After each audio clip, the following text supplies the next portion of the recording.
पाकिस्तान हिंदुस्तान कर चुनाव जीतना है तो अब चलेगा नहीं। राम के नाम पर वोट होगा तो राम हमें शक्ति देती है, सत्ता नहीं देती है। आपने बेरोजगारी, शिक्षा, भ्रष्टाचार जो मुद्दा है उस पर बातें नहीं करते हैं, खाली हिंदू मुसलमान, हिंदुस्तान पाकिस्तान, इससे बेसी तक क्या करते हैं। सीतामढ़ी में इस वक्त मौजूद है और हमारे साथ आरजेडी के विधायक संजय गुप्ता जी हैं, उनसे हम बात करेंगे। क्या लग रहा है तेजस्वी यादव 10 दिनों में सीएम बनेंगे? आपको कहां से खबर मिल गया है? संतोष मांझी बोल रहे हैं, जीतन राम मांझी के लड़के हैं वो। संतोष मांझी जी तो हमारे साथ गठबंधन में थे, तो सीएम बनने के लिए चल गए बीजेपी में। पहले वो अपना न देखे। हम तो नीतीश जी और हमारे तेजस्वी जी महागठबंधन बना के रखे हुए हैं। हमारे अभी जो मुख्यमंत्री जी नीतीश जी हैं वो रहेंगे। अब फैसला नीतीश जी के हाथ में है, क्या करेंगे नहीं करेंगे। क्या संतोष बाबू के कहने पर वो बना देंगे हमारे तेजस्वी यादव को मुख्यमंत्री जी? तो पहले हमारे गठबंधन है, पहले 24 का चुनाव हो जाएगा, उस पर विचार किया जाएगा कि क्या होगा नहीं होगा। तो हमारे जो नीतीश कुमार जी हैं, पहले उसका लड़ाई है, यहाँ से बीजेपी को भगाने की लड़ाई हो रही है। तब कहाँ की बात है? संतोष जी तो अपने भाग के यहाँ से हमारे गठबंधन में थे, अब भाग के चले गए बीजेपी के झोली में कि हमको सब कुछ मिल जाएगा। तो पहले वहाँ से ना ले लेता, हमारे पीछे बाद में पड़ेंगे। क्या लग रहा है मांझी जी के जो लड़के हैं संतोष मांझी, किस लिए गए हैं उधर? वो तो गए पावर के लिए गए हैं। पावर के लिए? पावर। हम भी हमारे साथ महागठबंधन में थे। हमारे नीतीश जी, तेजस्वी जी ने उनको मंत्री बना के रखा गया था, तभी उनको चाहते थे कि हमको बेसी मिले। जहां महागठबंधन है, सबको मिलाकर घर चलाना है, बीजेपी को हटाना है, तो उनको बुझाया कि हम वहाँ जाएंगे तो हमको पहाड़ मिल जाएगा, इसलिए पहाड़ तोड़ने गए वहाँ पर। उपेंद्र कुशवाहा बोल रहे हैं कि जेडीयू में बहुत बड़ी टूट होगी।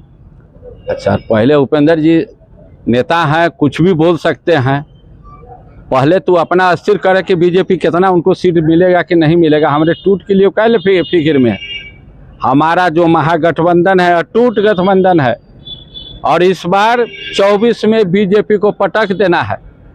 जो गठबंधन के देख कर लोगों को एकदम छाती फट रहा है, वो तड़प रहे हैं कि कैसे हम गलत बयान देकर जनता को भरमा रहे हैं। वो उनका काम है भरमा रहे हैं। क्या लग रहा है 2024 में कितना सीट आएगा? एकदम 40 में 40। महागठबंधन के हिसाब से 40 के 40 सीट हम बिहार से जीत कर दिखा कर देंगे, और बीजेपी को सत्ता से नीचा उतार के काम करेंगे।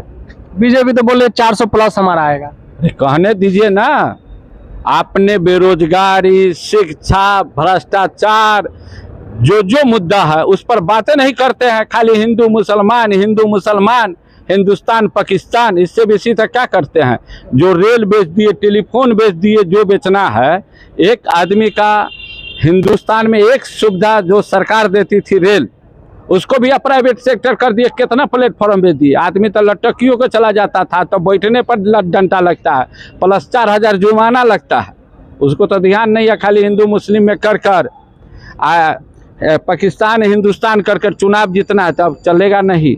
राम के नाम पर वोट होगा तो राम हमें शक्ति देती है, सत्ता नहीं देती है। सत्ता की बात होगी तो हमारा सत्ता से न्याय, जो संविधान है उससे देश चलता है। उस देश के न्याय पर, न्याय का जो न्यायालय है उस पर बात करें ना। खाली राम और हनुमान से बात करने से थोड़ी काम चलेगा। जनता समझ गई है, कितना दिन ठगाएगी।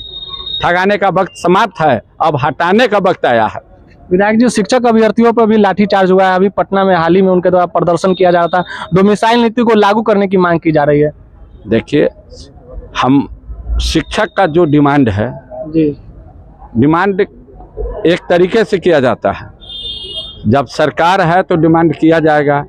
कोई आदमी अपने गार्जियन से ना डिमांड करता है, तो डिमांड कर रहे हैं, उस पर विचार होगी। जो सत्य होगा, जो कानूनी तौर पर होगा, उसको लागू किया जाएगा। लाठीचार्ज भी हो रहा है शिक्षक अभ्यर्थियों पर। अरे लाठीचार्ज कहाँ होता है? अब 50 आदमी चले जाइएगा, मांग तो 10 आदमी से मांग सकते हैं, 20 आदमी जाकर मांग सकते हैं। पूरा एक जगह कर दीजिएगा तो उसके खाना, पानी, रहने का भी तो व्यवस्था करना पड़ता है। चाहे आप कहीं रहिएगा तो आपको कुछ भी हो जाएगा तो सरकार का जिम्मेवारी होगी। इसलिए चितिर भीतर करने के लिए कुछ भी हो सकता है, लेकिन वो लाठीचार्ज तो हमको नहीं पता है कि लाठीचार्ज हुआ। आप बता रहे हैं तो मान रहे हैं। बीजेपी कह रही है कि 13 जुलाई को प्रदर्शन करेगी, विधानसभा का घेराव करेगी कि डोमिसाइल नीति को लागू किया जाए। बिहार के अभ्यर्थी हैं, इसमें भाग लेंगे। बाहर के लोगों को भाग लेने की बीजेपी की नहीं मांग है, उसको क्या देखते हैं? बीजेपी जो बोल रही हैं, आज तो हम 5 महीना या 6 महीना साथ थे, इससे पहले सरकार में नीतीश जी के साथ बीजेपी भी थी, तो उस दिन अब क्या कर रहे थे? पहले डोमिसाइल नीति हटा हुआ था, अभी लागू मतलब शिक्षक लोग लागू करने की मांग कर रहे हैं, उसको हटा दिया गया है। मांग करे तो इस पर विचार होगा ना। मान लिया कि कोई कानून बनता है, कानून जनता के हित में नहीं होगा तो उस पर विचार होगा। बहुत कानून बना, संविधान बना है, तो संविधान में जो सदन बनता है किस लिए बनता है? कि जो संविधान में त्रुटि हो उसको सुधार करने के लिए बनता है। तो सदन चलेगा, जो त्रुटि होगी इस पर सुधार किया जाएगा।